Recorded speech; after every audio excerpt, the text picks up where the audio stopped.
আমি জানি না ভগবান আমার থেকে কি চায়। মিনিটের মধ্যে কি এমন ঘটনা ঘটে গেল না, যেটা তোমাদের বললে তোমরা মানে বিশ্বাস করতে পারবে না যে এটা কি করে সম্ভব, কিন্তু বাস্তবেই এরকম ঘটনা ঘটে যায়। আমি জানি না, দেখো মাত্র 3 ঘন্টা আগে আমি একটা ভিডিও পোস্ট করেছিলাম, একটা ছেলে 22 বছরের ছেলে অ্যাক্সিডেন্ট হয়ে মারা গেল।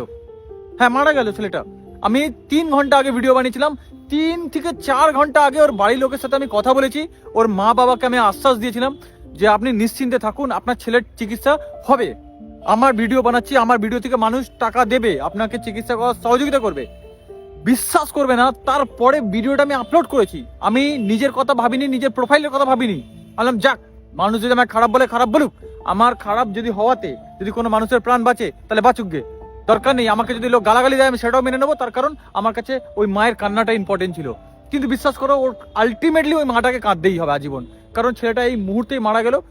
তারপরে খারাপ লাগার বেশি দেখো, আমি আমার গাড়িতে করে কাউকে নিয়ে আসছি, জাস্ট বিয়ে বাড়ির গেটে ঢুকেছি, মানে সেই বিয়ে বাড়িতে আনন্দ হচ্ছে, সামনে ব্যান্ড বাজছে, সামনে বর বউ মানে নাচছে, একসাথে নাচছে।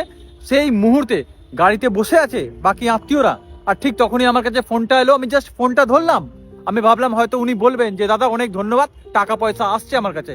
কিন্তু বললে বিশ্বাস করবে না, আমি ফোনটা লাউড স্পিকারে দিয়েছিলাম। জাস্ট ফোন করে বললো যে আমার ভাইটা এই মুহূর্তে মারা গেল। মানে এই মাত্র 3 ঘন্টা আগে ভিডিওটা আমি আপলোড করেছিলাম, যেখানে প্রতিটা মানুষ সহযোগিতা করছিল। মানে যেটা আমি কোনোদিনও বলিনি, সেটাও এই ভিডিওতে আমি বলেছি, মানুষটাকে বাঁচানোর জন্য। আমার এখানে কোনো স্বার্থ ছিল না। জাস্ট এতটা খারাপ লাগছে না, আমি জানি না রাত্রিরে আমার মুখে খাবার যাবে কিনা। আমি পারবো না, মনে হয় খাবারটা আজকে খেতে পারবো না, কারণ যাদেরকে নিয়ে এসেছি তারা হাসছে, আবার যে আমায় ফোন করেছে তারা কাঁদছে। কেউ একজন সংসার শুরু করবে, কারোর একজন মায়ের কোল খালি হবে, মানে হয়ে গেল। মানে এর থেকে খারাপ লাগার মতো কথা আর কিছু হতে পারে বলে আমার মনে হয় না। আর সত্যি আমার নিজেকে অনেক খারাপ লাগছে যে কেন এরকম হয়, কেন ভগবানের বা আল্লাহর কি ইচ্ছা থাকে, এটাতে আমি বুঝে উঠতে পারি না। মাত্র কয়েকটা বছর বাঁচালো, একটা তরতাজা 22 বছরের ছেলে এইভাবে চলে গেল। তবে সবার কাছে একটা অনুরোধ করবো, যারা বাইক নিয়ে ঘুরছো তাদের কাছে জোরাত করে অনুরোধ, তোমরা হেলমেট পরো।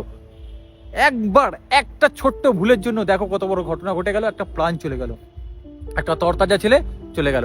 ভাবো সারা জীবন তার বাবা মা কাঁদবে। তাই জন্যই বলি তো যে একটুখানি দেখে বাইক চালাও। তোমরা যে জোরে বাইক চালাও না, তোমরা কি ভাবো জোরে বাইক চালালে আমাদেরকে অনেকে সম্মান করবে? না, তোমাদের তো কেউ দেখতেই পাবে না চোখে, কারণ তোমরা তো ভুস করে চলে যাও। কে বাইকটা চালিয়ে গেল, বাইকের নাম্বার কি, বাইকে কে বসেছিল কেউ জানতে পারবে না। তাই বাইকটা আস্তে চালাও, নিজেও বাঁচো, নিজের পরিবারকেও বাঁচাও।